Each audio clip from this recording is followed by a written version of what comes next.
Bonjour et bienvenue dans cette session de 15 minutes de grâce et de vérité. Nous allons sans tarder adorer le Seigneur avant d'écouter sa parole. Dans ta présence, je viens. Là devant toi, je me tiens. Mes mains levées, mon cœur brisé, devant ton trône pour t'adorer. Car par ta grâce, je me souviens de ton amour, de ta bonté. Mon cœur ne peut plus résister et je m'abandonne.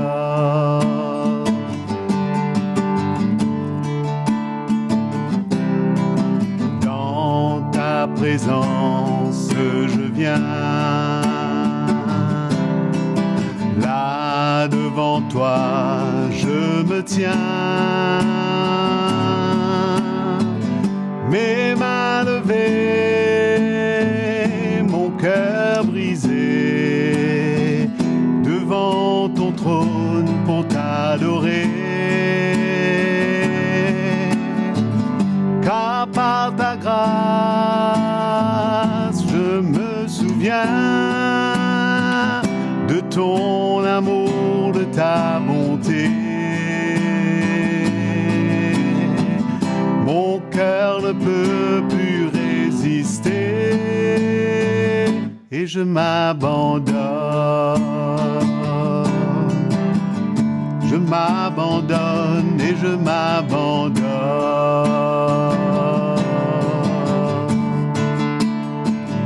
Et je m'abandonne.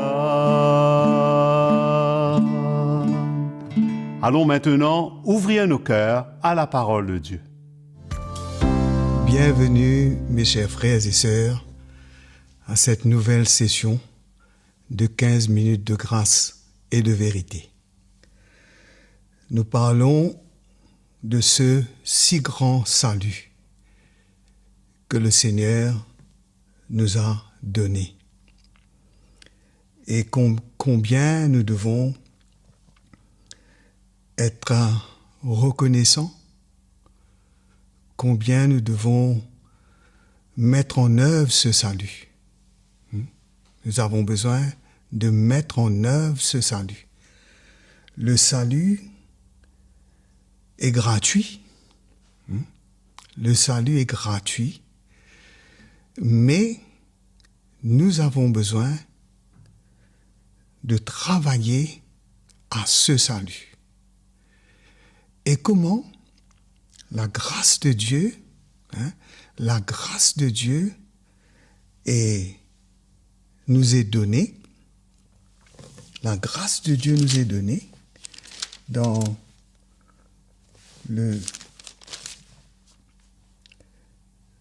l'épître de Paul aux Philippiens, le chapitre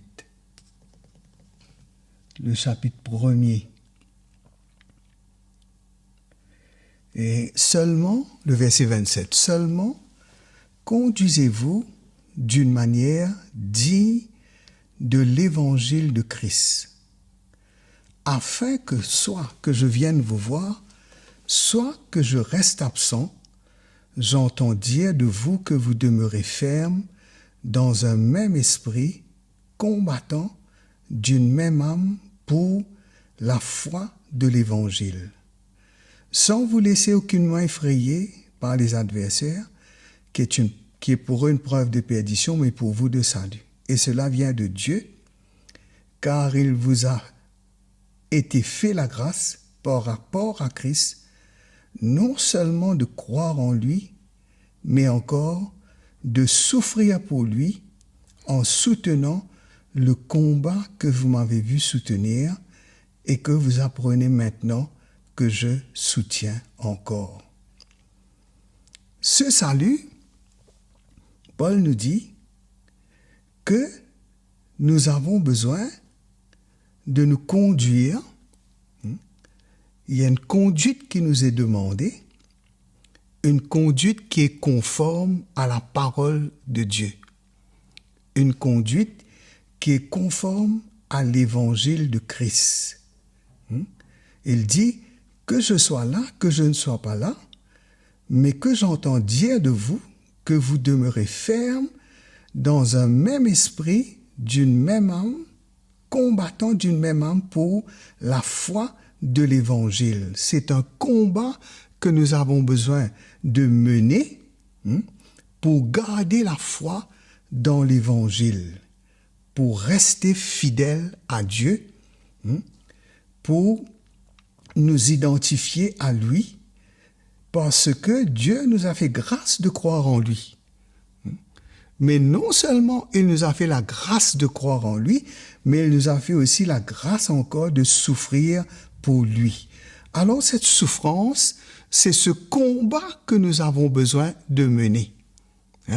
La parole de Dieu nous dit, nous ne combattons pas contre la chair et le sang, mais contre les dominations, les principautés, les princes de ce monde de ténèbres et les esprits méchants dans les lieux célestes. Ce qui veut dire qu'il y a toute l'armada satanique qui livre combat contre nous, et il y a aussi notre chair qui s'oppose, qui est pas un ami, mais qui est un ennemi, et que nous avons besoin de la sujettir, nous avons besoin de la tenir en bride, nous avons besoin de faire mourir les désirs de la chair, nous avons besoin de mettre à mort les désirs de la chair.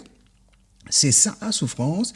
Nous pouvons souffrir à cause des persécutions, mais il y a aussi la persécution de la chair. La persécution de la chair, les tentations, les épreuves, tout ce que nous faisons face, combien nous avons besoin de mettre en œuvre notre salut et de grandir dans le Seigneur pour pouvoir vivre d'une manière qui est digne de l'Évangile et de pouvoir représenter le Seigneur dignement. Au verset 12, Paul va dire « Ainsi, mes bien-aimés, comme vous avez toujours obéi, mettez en œuvre votre salut avec crainte et tremblement, non seulement en ma présence, mais bien plus encore maintenant que je suis absent, car c'est Dieu qui produit en vous le vouloir et le faire selon son bon plaisir. Faites toutes choses sans murmure ni hésitation, afin que vous soyez irréprochables et purs, des enfants de Dieu, irréprochables au milieu d'une génération perverse et corrompue, parmi laquelle vous brillez comme des flambeaux dans le monde, portant la parole de vie. Qui veut dire que cette œuvre du salut, lorsque nous mettons en œuvre notre salut, si on ne met pas en œuvre notre salut, si nous ne travaillons pas à notre salut, si nous ne... Comment? En obéissant, il dit. Au verset 12, il dit, « Ainsi, mes bien-aimés, comme vous avez toujours obéi, mettez en œuvre votre salut avec crainte et tremblement. » Comment nous devons la crainte de Dieu dans notre cœur, et comment, avec cette crainte et ce tremblement dans notre cœur, nous avons besoin d'obéir à Dieu. D'obéir à Dieu, d'être des enfants obéissants, de devenir pour Dieu des fils et des filles obéissants, qui obéissent au Seigneur, qui obéissent à la parole de Dieu, qui obéissent au Saint-Esprit, qui n'obéissent pas aux convoitises de leur chair, qui n'obéissent pas aux convoitises de leur chair, qui ne se soumettent pas aux convoitises de leur chair. La parole de Dieu nous dit. C'est